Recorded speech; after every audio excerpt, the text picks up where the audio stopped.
Mugamba mutya mwe nabali ku channel yaffe eyitibwa Kyayiti YouTube channel yaffe kyembasaba mugende maaso n'ogyegattako kigenda kuba kirungi. N'ekirala likinga video. Waliwo yabuuziza n'agamba nti cloves tezirina linnya lya Luganda.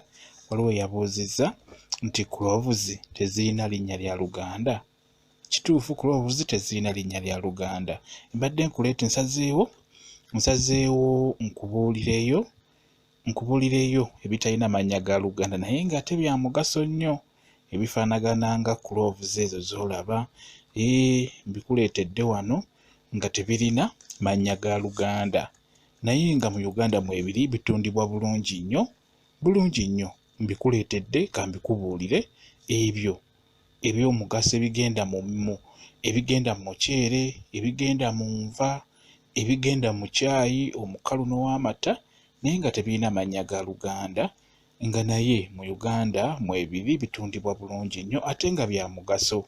Ekisooka sukuma wiiki talina linnya lya Luganda, linnya lya Luswayiri naye nga ate mu Uganda tumukozesa nnyo ate nga wa mugaso nnyo.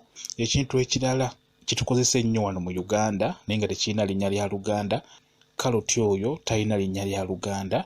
Tukozesa kaloti lyetukozesa liringa eryafuuka ery'Oluganda kaloti.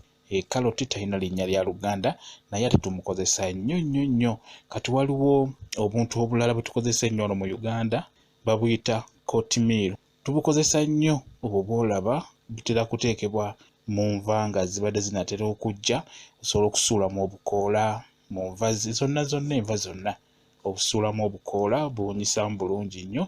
Ate n'ekirala eryo nno ddagala erisinga lwakuba mbu temunnabadimanya bulungi naye erisinga lyonna ddagala eryo mulaba lyonna. Ekintu ekirala kitukozesa ennyo wano mu Uganda naye nga tekirina linnya lya Luganda, cloves zennyini. Cloves tezirina linnya lya Luganda naye nga tuzikozesa nnyo wano mu Uganda, tezirina linnya lya Luganda. Ziyitibwa cloves. Gwe yabadde abuuza ndowooza okitegedde bulungi nnyo. Wabuuzizza cloves tezirina linnya lya Luganda. Tezirina linnya lya Luganda. Ekintu ekirala gira ezo z'olaba buyitibwa gira obwo bw'olaba obwo nabwo tebuyita linnya lya Luganda, buyitibwa gira bwe buyitibwa tebulina linnya lya Luganda. Obuntu obulala buyitibwa iliki bwatyo bwafaanana mwetegereze bulungi nnyo. Osobola omusanga mu supamaketi ne mu butale obw'amaanyi. Agenda mu enva zonna ez'enjawulo zonna, agenda mu caayi ow'amata n'agenda ne mu caayi omukalu wamu ne mu muceere, ayitibwa iliki. Iliki bwatyo bwafaanana. Osobola okumufuna kuba n'abaana batambula gwe mugambe nti olina iliki ajja kuba mukulaga bulungi nnyo, ajja kuba mukuwa mulungi nnyo. Ekintu ekirala ekitalina linnya lya Luganda naye nga tukikozesa nnyo wano, okula oyo naye talina linnya lya Luganda. Tumanyi linnya lya okula wamu ne bamiya, ge mannya ago abiri ge tumanyi, okula oba bamiya. Okula naye talina linnya lya Luganda. Ekintu ekirala ekitalina linnya lya Luganda naye nga tukikozesa nnyo, rosemary naye talina linnya lya Luganda ate nga tumukozesa nnyo era mulungi nnyo, akola ng'eddagala. Ekintu ekirala ekitalina linnya lya Luganda ate nga tukikozesa nnyo, cukkamba yennyini naye talina linnya lya Luganda. Byebyo tebirina mannya ga Luganda. Ebyo bye nkubuuliddeko bingi nno ebintu gyebiri, jasinze nkubuuliddeko ebyo. Subira naawe ebirala obimanyi, ng'obitobimanyi mu Luganda, ng'obimanyi mu Luzungu oba mu lulimi olulala. Bingi nze jasi bye nsobodde okufunira. Bibyo bye nsobodde obbabuulirako mubyetegereze bulungi nnyo.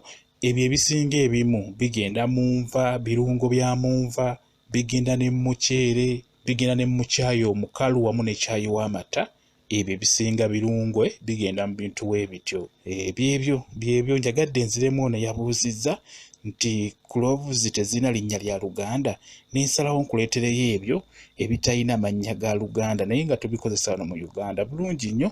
Byebyo bye nsobodde obbabuulirako, byebyo gwe yabuuzizza, byebyo njagadde mbikulage, njagadde nkubuulireyokko ne ku birala ebitalina mannya ga Luganda ate nga tubikozesa bulungi nnyo. Bwe kityo bwe kiri, mbaagala nnyo mmwe mwenna abali ku channel yaffe eyitibwa Kyayiti YouTube channel yaffe. Kyembasaba mugende maaso n'ogyegattako, kigenda kuba kirungi nnyo. Mubeere bulungi, Mweraba.